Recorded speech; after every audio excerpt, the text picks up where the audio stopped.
आइए, सुनिए, देखिए, समझिए सनातन सत्य। जैसी दृष्टि वैसी सृष्टि, दृष्टि विज्ञान। कुदरत, कुदरती रचना एवं कुदरत के कानून से शाश्वत सुख की प्राप्ति। जोधपुर के परम पूज्य महात्मा उपासक प्रोफेसर डॉक्टर सोहन राज तातेड़ के निर्देशन में सनातन सत्य। जैसी दृष्टि वैसी सृष्टि, दृष्टि विज्ञान।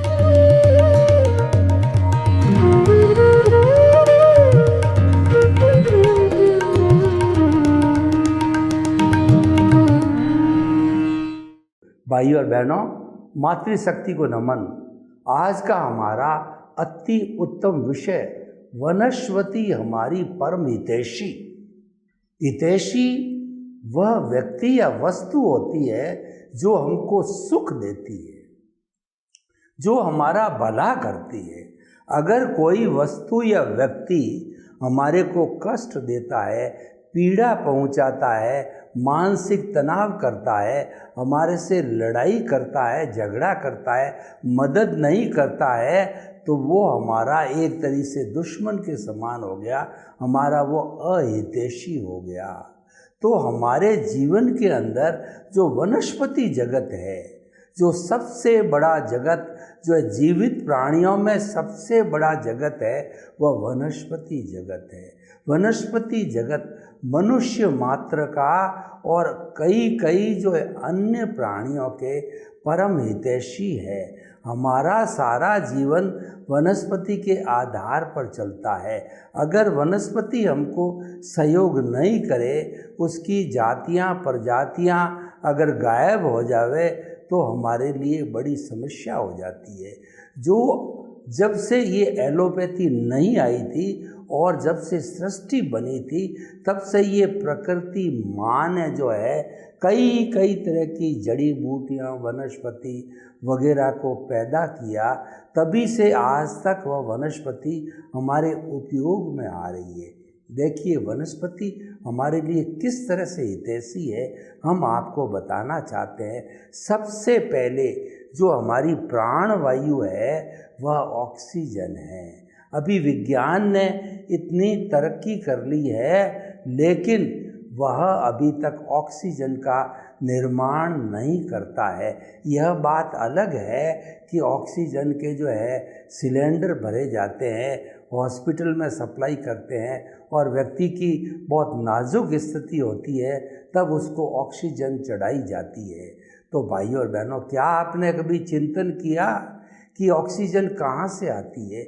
ये ऑक्सीजन पर्यावरण से आती है, प्रकृति से आती है, और वो पेड़ पौधे हमको ऑक्सीजन देते हैं। पेड़ पौधे सिंथेसिस के माध्यम से हमारी मनुष्यों की जो कार्बन डाइऑक्साइड और फैक्ट्रियों की कार्बन डाइऑक्साइड, अन्य स्रोतों की सब कार्बन डाइऑक्साइड को इस जो पर्यावरण से खींच करके और सिंथेसिस से अपना भोजन बना करके, और वो जो है बाई प्रोडक्ट के रूप में कहिए, कन्वर्शन के रूप में कहिए, कि वो खाती तो जो है वो कार्बन डाइऑक्साइड है, लेकिन वो निकालती ऑक्सीजन है, और वही ऑक्सीजन बोटलिंग होती है और हमारे जीवन का निर्माण करती है। और हम जो है इस पर्यावरण में, हम नहीं, समस्त जो जीवित प्राणी हैं वो ऑक्सीजन से जीवित रहते हैं। हमको किसी जीवित प्राणी को ऑक्सीजन न मिले लंबे समय तक तो मर जाता है। देखिए, हम जो मन वचन काया की जितनी भी शरीर में क्रिया करते हैं उसको करण वीर्य कहा जाता है, और विज्ञान की भाषा में, मेडिकल साइंस की भाषा में उसको जो है विटालिटी कहते हैं। ये विटालिटी जो है 4 भौतिक चीज़ों से बनती है। पहला भोजन, दूसरा पानी, तीसरी प्राणवायु ऑक्सीजन, और जो है चौथा जो है वो सूर्य का प्राप्त कहिए, अग्नि कहिए, अग्नि तत्व कहिए, हमारे भीतर भी जठरा अग्नि होती है पेट के अंदर, वो हमारे भोजन को पचाती है। तो इन 4 चीज़ों से विटालिटी बनती है, जिसको हम इम्यूनिटी भी कहते हैं, और वह प्रतिदिन बढ़ती है। और प्रतिदिन मन वचन काया, मन से चिंतन करना, वचन से बोलना, काया से खाना पीना, उठना बैठना, सोना, काम करना, व्यापार करना, ये सारी क्रियाएं शरीर से तन से होती है। इन सब के अंदर उस विटालिटी की, या उसको जो कहना चाहिए हमें जो है वो कहना चाहिए हमारी जो कर्ण वीर्य है उसकी आवश्यकता पड़ती है, तो प्राण शक्ति की आवश्यकता पड़ती है। तो भाई और बहनों, हम आपको ये बताना चाहते हैं कि कितना बड़ा परम हितैषी हमारी जो है ये वनस्पति जगत है। हमारे पास में पैसों के बोरे भरे पड़े हैं और ऑक्सीजन न हो, अंतिम समय में जब आदमी की जो है श्वास लेने की जो है वो प्रक्रिया धीमी हो जाती है, ऑक्सीजन चढ़ाई जाती है और ऑक्सीजन न हो तो वह नोटों से भरे हुए बोरे क्या काम के हैं, उसको तो ऑक्सीजन चाहिए। इस तरीके से वनस्पति हमारी परम हितैषी है। दूसरा देखिए कि हम जो भोजन करते हैं उस भोजन के अंदर जो है हमारा न्यूट्रिशियस भोजन कब बनता है। न्यूट्रिशियस भोजन के अंदर 20% कार्बोरेट हो, 20% जो है फैट हो, और जो है 20% प्रोटीन हो, और उसके बाद में 60% पानी हो, 6% मिनरल हो। इन सब के मिलने से जो है न्यूट्रिशियस भोजन होता है और वो हमारे शरीर को स्वस्थ रखता है।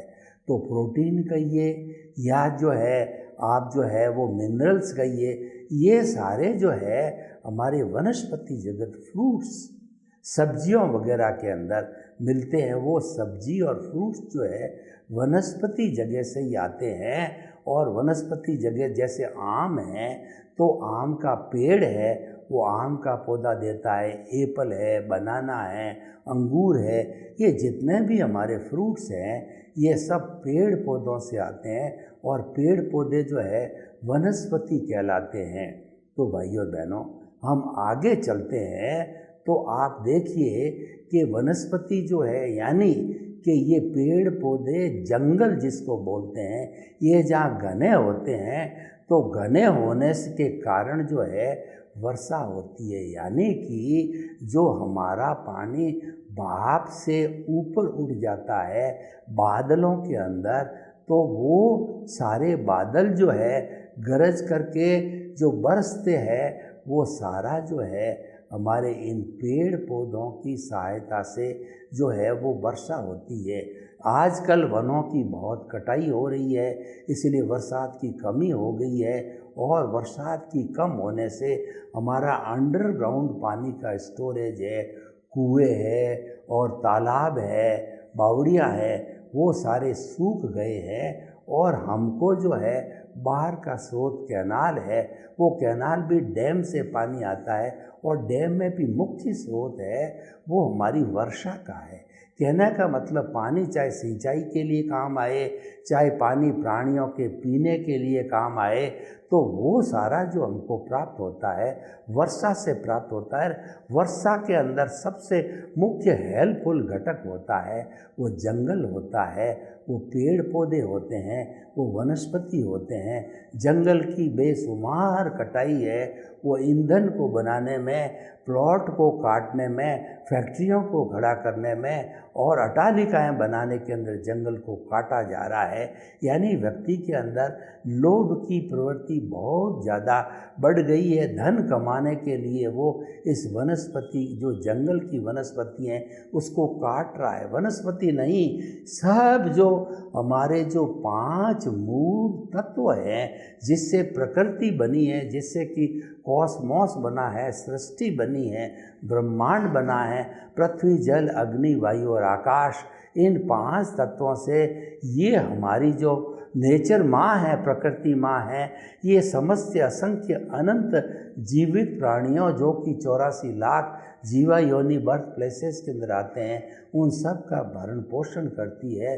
लेकिन मानव ने अपने जो है, जो कहना चाहिए कि अपने लोभ के कारण वो पृथ्वी का खनन कर रहा है। 10,000 फुट 20,000 फुट तक गहरा पहुंच गया है। पानी, पेट्रोलियम और जो है मिनरल्स आदि निकालने के लिए पृथ्वी का पेट चीरता जा रहा है।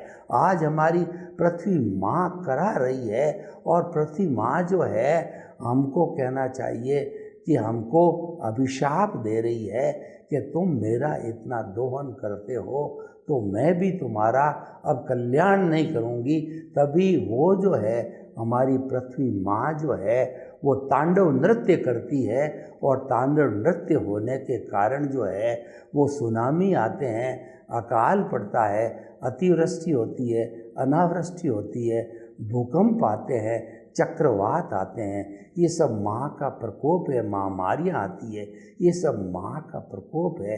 क्योंकि व्यक्ति ने लोभ के और तृष्णा के वशीभूत होकर के माँ को बहुत परेशान करना चालू किया, और पृथ्वी माँ को इतना गंदा उनके जो भी विसर्जन तत्वों को जो है वो डाल करके इतना गंदा कर दिया। और उसके अलावा जो यूज्ड मटेरियल है वो समुद्रों में फेंक करके, पृथ्वी पर फेंक करके पृथ्वी को गंदा किया है। इस तरीके से हमारा पृथ्वी जो तत्व है, जो कि हमारा प्राण तत्व है, और उस पृथ्वी के ऊपर ही सारी वनस्पतियाँ जो हमारी हितैषी है वो उगती है। और समस्त जो है हमारा फूड ग्रेन्स, फ्रूट कहिए, जितना भी हमारा भोजन है वो पृथ्वी पर से जो है वनस्पतियों के माध्यम से, पेड़ पौधों के माध्यम से प्राप्त होता है। यानी आज पूरा पर्यावरण दूषित हो गया है। जल की बात करें तो बड़े बड़े जो कारखाने जो मिनरल्स जो है वगैरह बनाते हैं और रंगाई छपाई का काम करते हैं और चमड़े वगैरह काम करते हैं, वो सारा दूषित पानी जो है उन्होंने तालाबों के अंदर छोड़ दिया, नदियों के अंदर छोड़ दिया, नहरों के अंदर छोड़ दिया, और जो है गड्ढों में खोद दिया। तो वो सारा गंदा पानी जो कि कहना चाहिए कि जहर से भरे हुए उसमें एलिमेंट है, वो सारा परकोलेट होकर के ज़मीन में जाता है, और ज़मीन के नीचे कहिए या नहरों में कहिए जो हमारे पीने का पानी है वो सारा दूषित हो गया है। आज दूषित पानी पीने से पूरे वर्ल्ड के अंदर करोड़ों लोगों की प्रतिवर्ष मृत्यु होती है। लेकिन ये सब मानव करने वाला है। देखिए, मानव ने जितना हमारे सृष्टि का दोहन किया है, सृष्टि माँ को, नेचर माँ को कष्ट दिया है, उतना कोई भी प्राणी कष्ट नहीं देता है। क्योंकि जो अन्य प्राणी हैं उनकी आहार संज्ञा वगैरह जो उनकी आवश्यकता है, वो दिन में एक बार भोजन करते हैं और बड़े बड़े मकान नहीं बनाते हैं, और वो तो पृथ्वी पर कहीं पर भी सो जाते हैं। पेड़ पौधे, पशु पक्षी इत्यादि, उनके लिए कोई घरों की या पृथ्वी को फोड़ने की आवश्यकता नहीं होती है। वो तो नेचुरल वे के अंदर जो है नेचर माँ, आकाश जो है पिता है, और जो धरती माता है उसका आसरा लेकर के सो जाते हैं। तो भाइयों और बहनों, सबसे ज़्यादा नुकसान करने वाला मानव है। पृथ्वी, जल, अग्नि को देखिए, आज अग्नि कितनी दूषित कर दी गई है। जो अलग अलग गहरे गहरे जो है कारखाने खोद करके उसमें से कई पदार्थ ऐसे निकालते जाते हैं जिसके अंदर अग्नि का नाश होता है, और पृथ्वी पे भी अग्नि को कितना दूषित किया जाता है, और कितना अग्नि का जो है गैस है और जो है हमारा पेट्रोलियम प्रोडक्ट है उसके अंदर अग्नि को जो है कितना दूषित किया जाता है, जो कि हमारा प्राण तत्व है। 5 तत्वों में से एक तत्व है। पृथ्वी, जल, अग्नि और वायु को देखिए, वायु तो आज पूर्ण रूप से दूषित हो गई है। कार्बन डाइऑक्साइड जो है लोगों ने छोड़ी।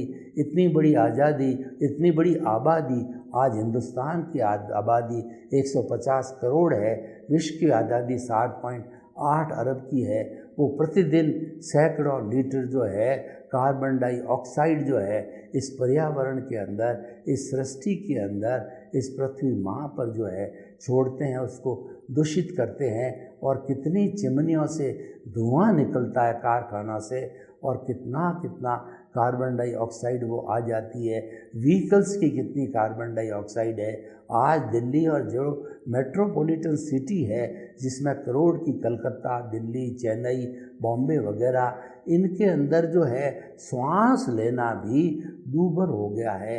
लोगों के श्वास की बीमारी हो गई है, फेफड़ों की बीमारी हो गई है। उससे कोरोना आया, उससे निमोनिया हुआ, लाखों लोग मर गए, और वो महामारी के रूप में कोरोना को जो है हमने भुगता है। उन सब का कारण ये है कि वायु दूषित हो गई है। तो भाई और बहनों, पृथ्वी, जल, अग्नि, वायु और आकाश, जब ये सारे गंदे पदार्थ जो है आकाश में छोड़े जाते हैं, कार्बन डाइऑक्साइड है या अन्य अन्य सिंथेटिक पदार्थ है, दूषित पदार्थ है, छोड़े जाते हैं, तो आकाश जिसके अंदर हम अवगाहना लेते हैं, जिसके अंदर हम खड़े रहते हैं, जिसमें हम घूमने जाते हैं, जिससे हम प्राणवायु ऑक्सीजन लेते हैं, वह खुद अशुद्ध है। जो हमारा आकाश खुद अशुद्ध है तो वो कहाँ से शुद्ध प्राणवायु देगा। वहाँ पर सबसे ज़्यादा कार्बन डाइऑक्साइड की मात्रा बढ़ गई है, अन्य नाइट्रोजन इत्यादि गैसें भी बढ़ी है। तो भाइयों और बहनों, हम कहना चाहते हैं कि ये अन्य जीव पशु पक्षी है, ये तो हमारे हितैषी है, ये नेचर माँ के हितैषी है, और नेचर के नियमों का, प्राकृतिक नियमों का उल्लंघन नहीं करते हैं। उनका सिर्फ जो है रोटी और कपड़ा, कपड़ा तो पहनते नहीं हैं, भोजन की जो उनकी संज्ञा है वो केवल उपयोग दिन में एक बार करते हैं। और कोई भी जानवर, चाहे मांसाहारी हो चाहे शाकाहारी जानवर हो, तो वो जो है वो दिन में एक बार भोजन करने के बाद में दूसरी बार भोजन नहीं लेता है। गाय भैंस वगैरह जितना भोजन करके और दिन भर उसको पचाने के लिए उसकी उगाली करते रहते हैं, दूसरी बार जब तक पेट भरा हुआ होता है भोजन नहीं लेता है। पर इंसान तो ये है कि पेट भरा हुआ है और स्वादिष्ट वस्तु आ गई है तो उसको खाता रहता है, वो 24 घंटे खाता रहता है। तो भाइयों और बहनों, हम आपको बताना चाहते हैं कि जो वनस्पति है हमारे प्राणी जगत की जो है बहुत बड़ी हितैषी है, और मानव जाति की तो वो परम हितैषी है। और देखिए, हमारे भोजन के अंदर जो सब्जी की और फ्रूट्स की जो है मात्रा हमको अधिक लेनी पड़ती है न्यूट्रिशंस बनाने के लिए, उसके अंदर सारा वनस्पति का प्रयोग किया जाता है। जो हमारी सब्जी वगैरह है वो सब हमको वनस्पति से मिलता है, फ्रूट्स वगैरह वनस्पति से मिलता है। और शाकाहारी लोग जो है अधिक इस प्रकार से वो वनस्पति का उपयोग करते हैं, फ्रूट्स का उपयोग करते हैं। तो जो हमारी वनस्पति जगत कितना बड़ा परम हितैषी हो गया है। तो भाइयों और बहनों, हम आपको बताना चाहते हैं कि वनस्पति जगत के अंदर कितनी कितनी जड़ी बूटियाँ हैं। हमारे चरक जैसे जो है महान जो है वो ऋषि हुए, पतंजलि, चरक वगैरह, तो ये लोग जो है वो वनस्पति जगत में उनको मालूम हो जाता कि ये उपयोगी पौधा है या ये उपयोगी पेड़ है, इसकी पत्ती काम आ सकती है, फ्रूट काम आ सकता है, गुठली काम आ सकती है, इसके बीज काम आ सकते हैं, इसके फूल काम आ सकते हैं। तो उसके सामने खड़े होकर के वो ध्यान करते, हे पौधे भगवान, आप मुझे आपके गुणों को बताओ, मैं आपके गुण लेकर के जगत कल्याण करना चाहता हूँ, लोगों के स्वास्थ्य के बारे में भला करना चाहता हूँ, मुझे इस परमार्थ के मार्ग के अंदर सहयोग दीजिए। ये मेरे व्यक्तिगत लाभ के लिए नहीं कर रहा हूँ, ये लोगों की भलाई के लिए कर रहा हूँ। तो वो पौधा कहिए, वो पेड़ कहिए, वो स्वयं बोलने लग जाता है और अपने गुण बताने लग जाता है। ये जो है टेलीपैथी कहलाती है, ये आत्मा से आत्मा का संवाद कहलाता है, ये स्पर्श कहलाता है। तो क्योंकि जो हमारी वनस्पति है उसमें भी वही आत्मा है जो हमारे में है, राम में, कृष्ण में, महावीर के अंदर है। और वो 84 लाख जीवा योनि के जीवित प्राणियों के अंदर वही परमात्मा है, वही ईश्वर है, वही आत्मा है। तो टेलीपैथी के माध्यम से वो पौधा या पेड़ अपने गुण होते हैं वो तुरंत बता देते हैं। ऐसे महाशय जो कि इसकी कल्पना करते हैं, इनसे बातचीत करते हैं। तो भाइयों और बहनों, देखिए, किसी भी एंगल से आप सोचिए, जो वनस्पति जगत बरसात के लिए कहिए, मानव मात्र के शाकाहारी के भोजन के लिए कहिए, और वनस्पति और जो हमारा पर्यावरण उसके संतुलन के लिए कहिए, बरसात के लिए कहिए, ऋतु परिवर्तन के लिए कहिए, तो स्वास्थ्य के लिए कहिए, सभी दृष्टि से जो है वनस्पति जगत हमारा परम हितैषी है। अब देखिए, जैन धर्म की हम बात बताना चाहते हैं, तो जैन धर्म के जितने तीर्थंकर हुए हैं उन्होंने षट जीव निकाय की कल्पना की, जो कि विश्व के अंदर अद्भुत है। किसी भी धर्म दर्शन ने षट जीव निकाय की कल्पना कहिए उसका आदर्श प्रस्तुत नहीं किया है। केवल जैन दर्शन ने कहा है कि पृथ्वी काय, अप काय, तेजस काय, वायु काय, वनस्पति काय और तृष काय, ये 6 जो है जीवों की कैटेगरी होती है। पृथ्वी काय का अर्थ होता है कि पृथ्वी पूरी स्वयं अपने आप में एक जीव है।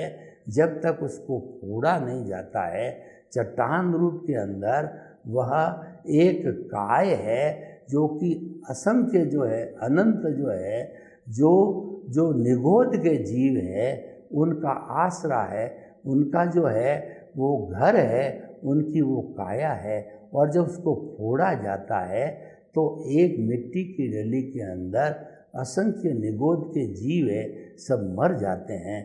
तो इस पृथ्वी काय को जो है उन्होंने, वैज्ञानिक लोगों ने कहिए और हमारे तीर्थंकरों ने कहिए, हमारे आचार्यों ने कहिए, उन्होंने जो है इसको एक पूरा जो है उसके अंदर आत्मा का निवास बताया है। और अपकाय मतलब पानी, और वैज्ञानिक लोग कहते हैं कि उन्होंने एक्सपेरिमेंट किए कि पानी की एक बूंद के अंदर 34,000 निगोद के जीव है। क्योंकि ये पृथ्वी काय, अपकाय इत्यादि है, वो एक ही पूरा जीव है। तो पूरा जीव एक ही होने के कारण जो है वह जो है अनंत और जो असंख्य जो है जीवों का आधार बनता है। पृथ्वी काय, अप काय, तेजस काय। तेजस काय जो अग्नि है हमारी, चाहे वह खान के अंदर अग्नि जलती हो, बाहर जलती हो, तो उसके अंदर असंख्य जो है चेतनामय जीवों का सहारा जीवन होता है, अस्तित्व होता है। तो पृथ्वी काय, अप काय, तेजस काय, वायु के अंदर थेफेक्स नाम के जो है वो परमाणु रहते हैं, और वो परमाणु जो है थेफेक्स नाम के जो वायरस रहते हैं, तो उन वायरस से जो है ये वायु फैलती है, और वो वायु जो है फैल करके और वो हमारे तक जो है प्राण वायु के रूप में आती है। पृथ्वी काय, अप काय, तेजस काय, वायु काय और वनस्पति काय जिसकी हम चर्चा कर रहे हैं, ये वनस्पति जो है वह पूरी जो है वो अपने आप के अंदर सबसे बड़ी जो है एक काया का रूप है। ये जीवित प्राणियों का बहुत बड़ा भंडार है। पृथ्वी काय, अप काय, तेजस काय, वायु काय, वनस्पति काय और तृष काय के अंदर ये तो सारे जीव इतने थे, वो एकेंद्रिय थे, और बाकी के जो जीव है तृष काय में द्वेंद्रिय, त्रियेंद्रिय, चतुरेंद्रिय और पंचेंद्रिय रूप के अंदर जो अलग अलग इंद्रियों वाले होते हैं, और पृथ्वी काय, अप काय, तेजस काय, वायु काय जो है वह, और वनस्पति काय, वो तो एक जीवी होती है और एक इंद्रिय वाले होते हैं। उनके स्पर्श इंद्रिय होती है, 2 इंद्रिय वाले स्पर्श दर्शन होता है, 3 इंद्रियों वाले स्पर्श दर्शन घ्राण होता है, और 4 इंद्रियों वालों के स्पर्श दर्शन घ्राण चक्षु होता है, और 5 इंद्रियों वाले स्पर्श दर्शन घ्राण चक्षु श्रोतेंद्रिय होती है। तो इस तरीके से सारा वो तृष काय कहलाता है। ये सारा जो है हमारा ये कहना चाहिए सृष्टि है, ये हमारा तत्व है। तो भाई और बहनों, हम ये कहना चाहते हैं कि वनस्पति जगत पूरा हमारा परम हितैषी है। सर्वे भवन्तु सुखिनः, सर्वे सन्तु निरामया। लोग के जीवों को सुख मिले, शांति मिले, आनंद मिले और सभी धीरे धीरे हम शाश्वत सुख को प्राप्त हों। आपके प्रति मंगल।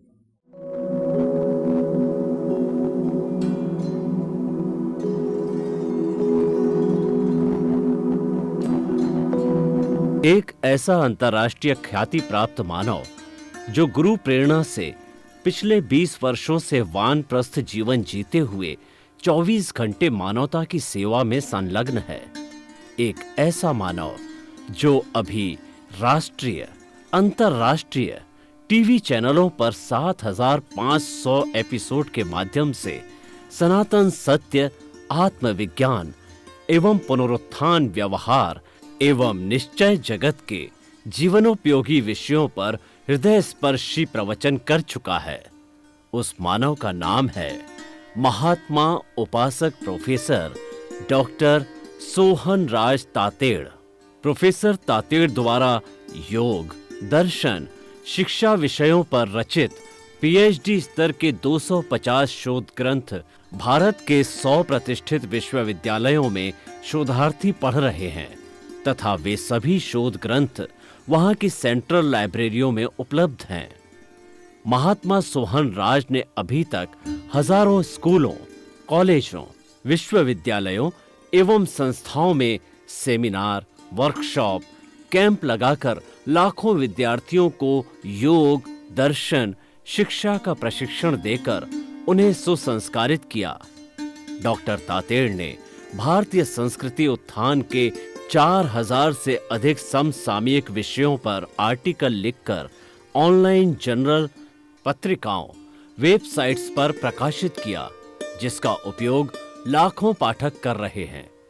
उपासक तातेड़ के 5000 से अधिक आज का सुविचार, आज का शुभ संदेश, आज का मंगल भावना योग आदि चिंतन websites, Twitter, blogger, Facebook, YouTube माध्यमों से लाखों लोग अपना जीवन निर्माण कर रहे हैं। मानवता के मसीहा ऐसे महामानव महात्मा सोहन राज तातेड़ के प्रोफाइल को अभी तक विश्व के 20 लाख दर्शक यूट्यूब पर, 12 लाख गूगल पर एवं लाखों दर्शक फेसबुक, ब्लॉगर, ट्विटर और इंस्टाग्राम पर देख चुके हैं।